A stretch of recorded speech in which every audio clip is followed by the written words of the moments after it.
Mike Pence grava uma live histórica e revela o verdadeiro golpe no Brasil.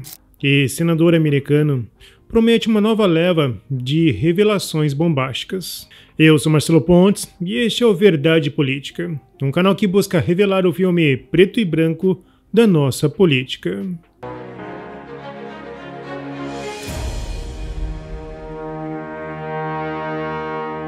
O Brasil, se espelhando no modelo americano, acabou criando um governo orwelliano. Alexandre de Moraes nem fez questão de esconder os elementos do livro.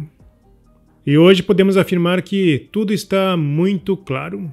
Até os progressistas enxergam o que está acontecendo. Para derrotar um suposto populismo, sofremos um golpe jurídico-midiático. No X, o especialista em censura digital, guerra de informação e operações de influência, Mike Pence, publicou uma live sob o título "O Programa de Justiça Mundial da USAID chegou aos tribunais brasileiros antes das eleições de 2022. Ele sinaliza que a Agência dos Estados Unidos para o Desenvolvimento Internacional teria influenciado o sistema judiciário brasileiro antes das eleições de 2022. Devemos lembrar que é esta mesma corte que é responsável pelas eleições aqui no Brasil. Segundo Pence, o órgão teria financiado programas e treinamentos destinados a combater a desinformação, que na prática resultaram em censura de conteúdos favoráveis ao então presidente Jair Bolsonaro. Ele afirma que essas ações foram inspiradas em estratégias utilizadas nos Estados Unidos durante as eleições de 2020 para conter a disseminação de informações falsas. Pence também menciona que o governo de Biden teria colaborado com o Centro Wilson, uma organização financiada pelo Departamento de Estado dos Estados Unidos, para treinar juízes e procuradores brasileiros em práticas de combate à desinformação.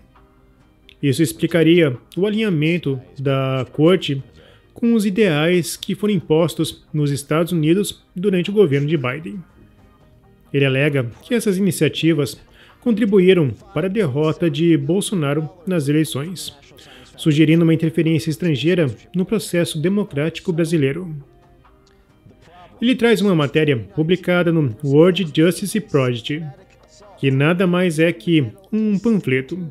Vamos salvar a democracia usando ativismo de esquerda. Hoje está mais do que claro que qualquer adversário real para a esquerda recebe automaticamente o rótulo de extrema-direita. Bom, mas nessa matéria, Pence traz um ponto bem alarmante. Ao final, ela afirma: em meio às crescentes ameaças à democracia, destacadas pela tentativa de golpe de janeiro de 2023, o projeto se prepara para as próximas eleições municipais. Já antecipa necessidades e oportunidades para proteger as eleições federais de 2026. Priorizará a construção da confiança pública nas urnas eletrônicas e coordenação entre as partes interessadas para mitigar riscos residuais. Além disso, os planos incluem a publicidade de uma análise abrangente da experiência de 2022, para informar e estabelecer uma rede interamericana em defesa da democracia e compartilhar experiências e aprendizados globalmente, especialmente entre as democracias que enfrentam desafios semelhantes aos do Brasil. O que diabo seria uma rede interamericana de proteção à democracia? Mas se tirarmos a máscara do World Justice Project, encontramos George Soros. A entidade recebe todos os anos milhões do bilionário. Bom, esse instituto já foi denunciado por viés político e interferência em assuntos governamentais em vários países. Inclusive, há um grande interesse de Soros na Ucrânia. Soros investiu diretamente na Ucrânia após a Revolução de Maidan, em 2014. Ele chegou a anunciar planos de investir até $1 bilhão em setores como infraestrutura e agricultura, sob a condição de garantias ocidentais contra riscos políticos e econômicos. Bom, mas indiretamente, Soros busca subverter países com um forte alinhamento conservador. A Ucrânia foi um berço de experiências. Bom, mas até agora, o nicho de maiores resultados está no Brasil.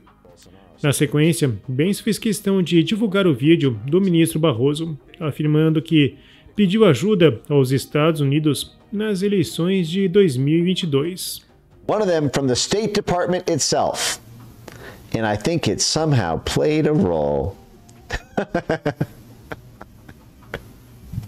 Ele reforçou o argumento ao citar as declarações de Barroso em Harvard, onde o ministro afirmou que o STF atuou contra os conservadores, rotulando suas posições como populistas.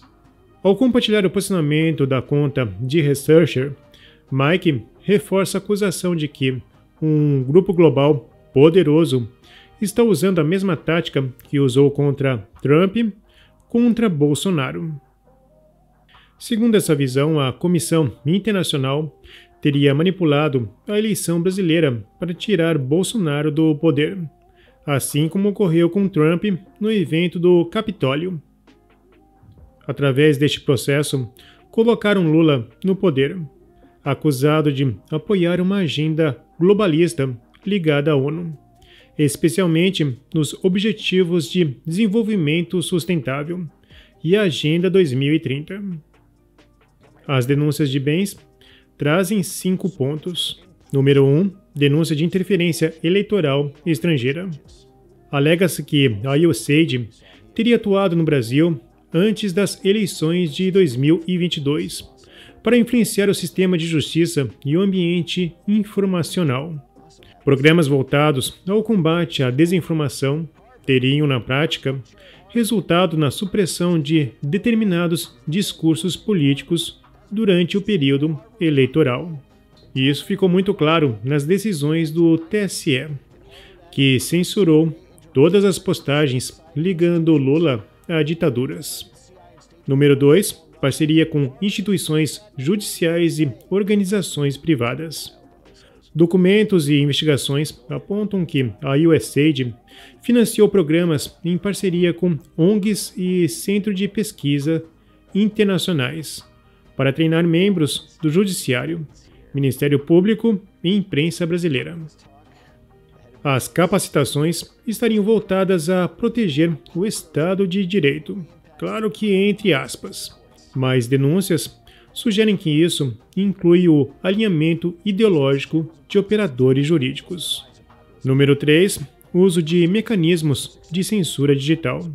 Relatos indicam que a estrutura criada para combater a desinformação foi usada como um instrumento de filtragem de conteúdo político, especialmente nas redes sociais.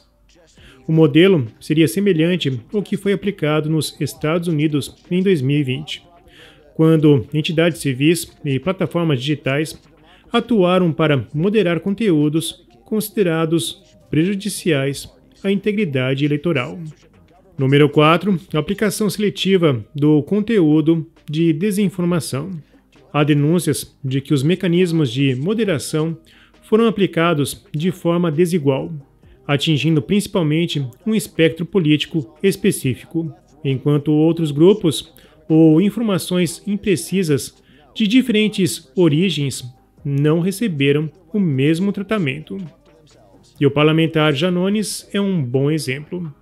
Ele segue por anos mentindo nas redes sociais. Número 5. Violação da soberania nacional. A atuação de uma agência estrangeira em temas sensíveis como o funcionamento da justiça, a regulação da informação e o processo eleitoral é considerada por críticos como uma forma de interferência indevida, potencialmente violando a autonomia e a soberania do Brasil. Mike afirmou que está lendo todos os telegramas do Wikileaks que mencionam George Soros.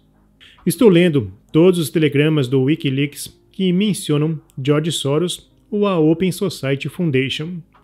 E posso dizer que, com apenas 10% da leitura, essa experiência já é a forma mais rápida de perder a crença cega na teoria de Milton Friedman sobre como os mercados funcionam que você verá na vida.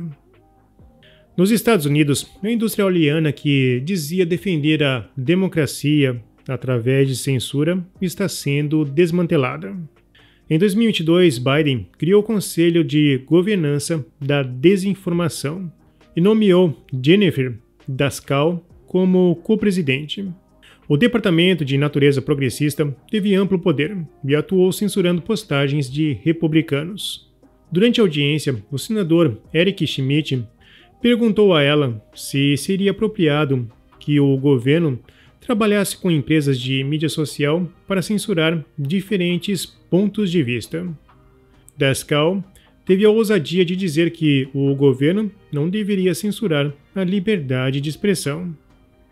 Bom, o senador afirmou, da esquerda passou a última década construindo um vasto empreendimento de censura.